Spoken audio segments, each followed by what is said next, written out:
Hey guys, so today we're going to do a video on Clemens Prüfer. I'm sorry if I mispronounced that. I'm not German, but he is. He got fourth at last year's Olympics. He threw 71 meters this past year, and overall one of my favorite technicians nowadays. And I do apologize for the quality of this video, at least this beginning part, because people just can't film a throw naturally. They got to do these weird peekaboo shots, or they can't just stand from behind the ring with a camera and just film them throw. But whatever. They got to do all these fancy shots when nobody wants to see that. They just want to see the actual throw, not this blurry outline. Excuse me. But hopefully this will get the picture.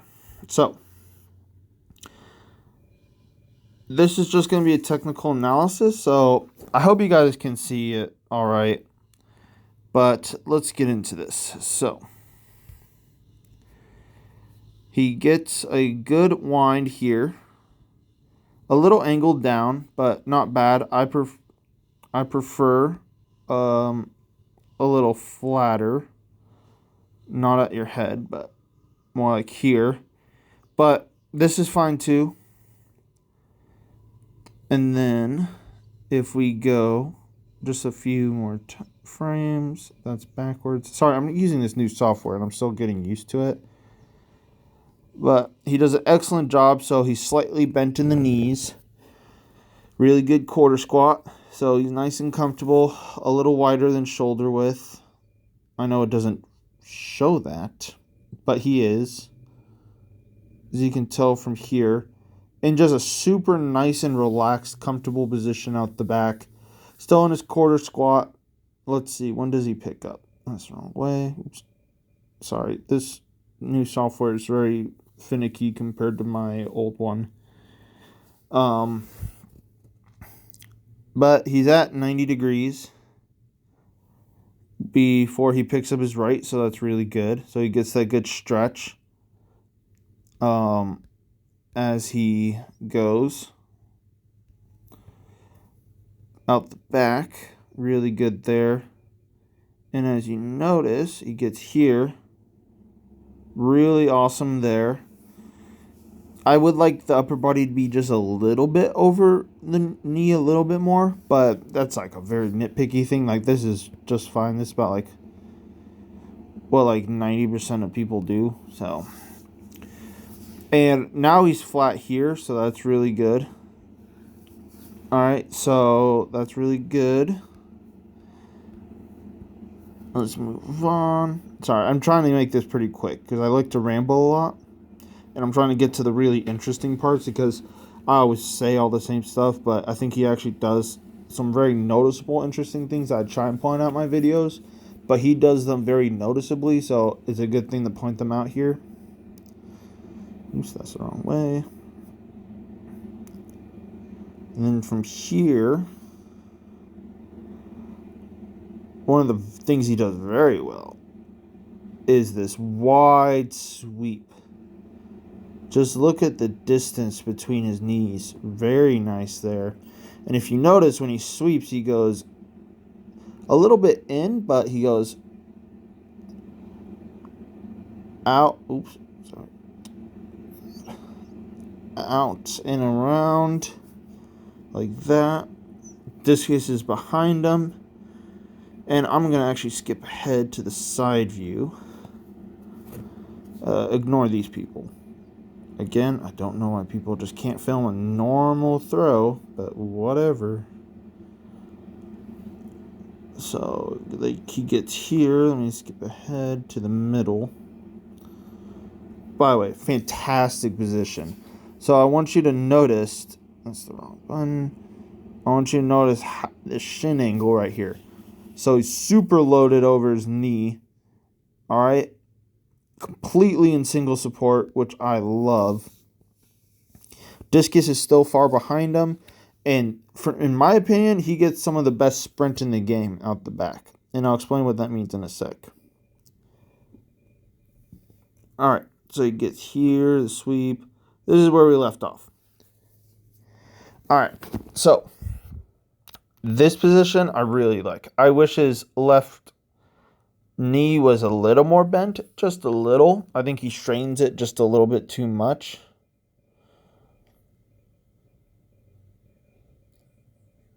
But it's not locked out, so that's really good. This is the position I want to highlight. Look at this angle right here. So if you notice how that's not right. Oops. I want you to notice he's angled slightly this way. And what that does is it really helps you get his high point. But I want you to notice how he got there. All right. So let's see.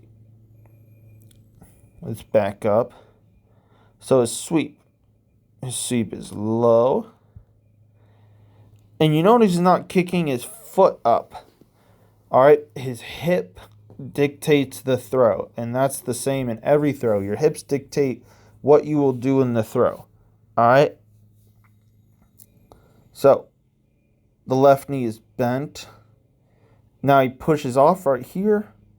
And if you notice, you see how his hip kind of goes up and around his right hip in the middle to get a really, really, really good high point. And he has a super good high point. And so that's really good, really good. And a lot of people miss this and just have flat hips throughout the entire throw, so their hips, oops. God, this new software, I'm going to have to really get used to it. Their hips just kind of go like that a little instead of down, around, up, down. And if you notice, this only works when you have a super good sprint. Now, there are some varying opinions on this. Some people don't want a high orbit. Some people do. In my opinion, you want in between. So his orbit is, his high point isn't like crazy high, but it's slightly above his head. And I think that's what you want. Because that's the best of both worlds, because you still get up on the discus and you still get out on the discus at your release. And he does a fantastic job of both. All right, so he gets, let's go back just a little bit. Really, really nice here. I do wish he held his chest just a bit more in the middle. Facing the sector, he kind of rotates just a little bit too much and pulls his left arm. Just a little, but this is just some training throw that I found on his Instagram. But he gets a super nice position here. And he still catches it back, so it's not like that big of a deal.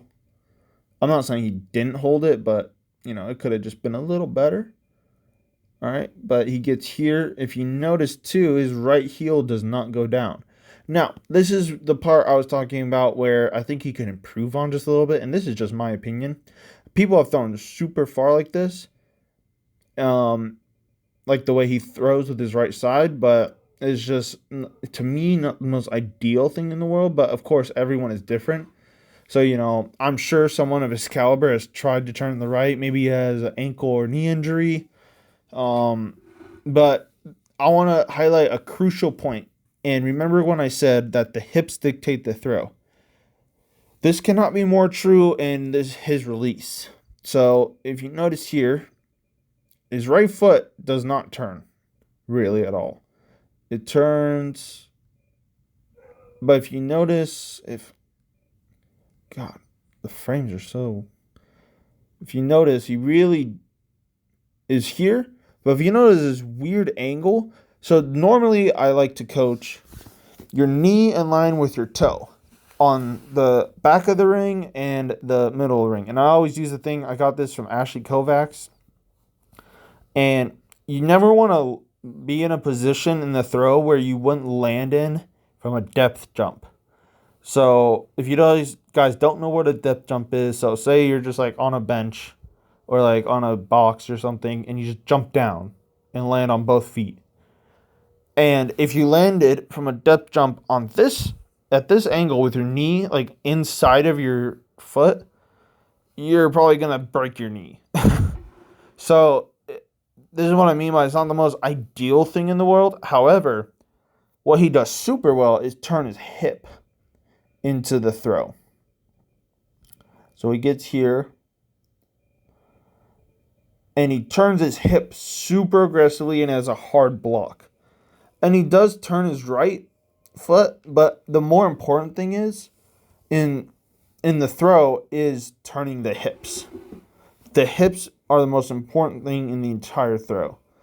Because if your hips aren't working the same, you're not going to generate power, and it's going to cause you to have a whole bunch of other problems.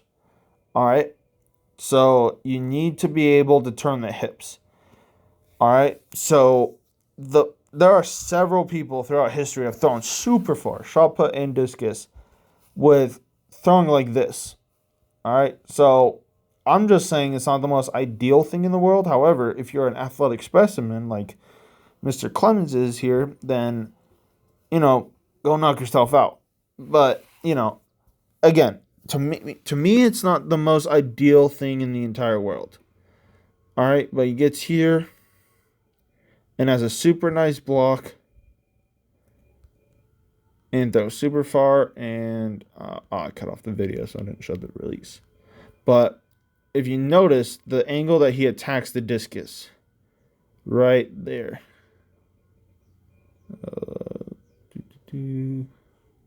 Yeah, so the discus is like right here. Hold on, let me go. If I can, yeah, right there. All right, so that's very, very good. Super nice because he still has the up and the out. So that's a super good attack angle. Let me get those lines out of the way. And yeah, overall, I'm not going to do like a full technical thing because he does just a lot of the basics super well. But I wanted to highlight his middle and the way he turns his right in the front, because I think those are two very common things. So for the middle, I like to say my cues always are, saddle a horse. Like when you watch like cowboy movies, or if you actually ridden a horse, and like they throw their hip and their leg kind of up and around and then down. Or, when people, go on a motorcycle and they mount a motorcycle. Those are usually the two common ways, and that they like throw their legs over, how it's like kind of up, around, and down. And I think that's very good because that gives you that high point. And the high point is super good because it will follow a natural orbit. It will let you be a lot more relaxed in the throw. And it will allow you to have a lot more of a natural release. And that way, also when you have the high point, gravity will help you. So the high point means that eventually the discus has to go back down. So the gravity can help you go back down and slingshot it around you. All right. But I see these very common, I see these very common mistakes about people just having flat orbits or not having any orbit at all. And then not turning their hips that much. And the whole point I'm trying to make with the front for him is that the hips are more important than the feet and the knee. All right. And if you notice, it's not like he's picking up his right foot. So he's still pushing against pushing against the ground here. Like he still pushes, gets over his right. So it does all the right things. It's just that when your knee goes in like this, you just can't stay on the ground as long. And what that does is that you limit the time you can actually produce power into the ground. Because if you're off the ground, you can't produce any power because you have nothing to push against. All right, so I think Krauser and Fabry probably do this the best, where they have the best ground contact I think in history. It's just on another level. The way they turn their right foot and just are super stacked throughout the entire throw. They're just anomalies. But for the majority of people tend to throw like this. Hell, I even threw like this majority of my discus career. And I think it was a detriment to me because I just never really worked at it, or I never really thought it was a problem. So I'm speaking from personal experience, but also not to make this about me, but a ton of other throwers throw like this, and it's not a bad thing, I would say, if you can get away with it. But you have to just be able to throw super fast. And there's one thing that Clemens is, and he's fast. Let me back this up, and I'll show you. Hold up. I didn't realize it would record the sound. My bad. So I'm not going to do that because I don't want to get copyrighted. So, but you can just look him up. Clemens Prüfer. You'll see his name in the title of the video. So you can just look him up from that. But overall, fantastic thrower. One of my favorite throwers. I wish him nothing but the best. And again, all my comments are just in my opinion and stuff. I'm not saying I know more than him or especially any of the German coaches. In my opinion, Germany is the strongest coaching staff in for all around throws. I mean, you can't beat them. They're just insane technicians, and they always will be, and they always have been. Oh God, I love Germany in terms of throws. But yeah, other than that, thanks for watching. Hope you guys have a good day, and see y'all later. Bye.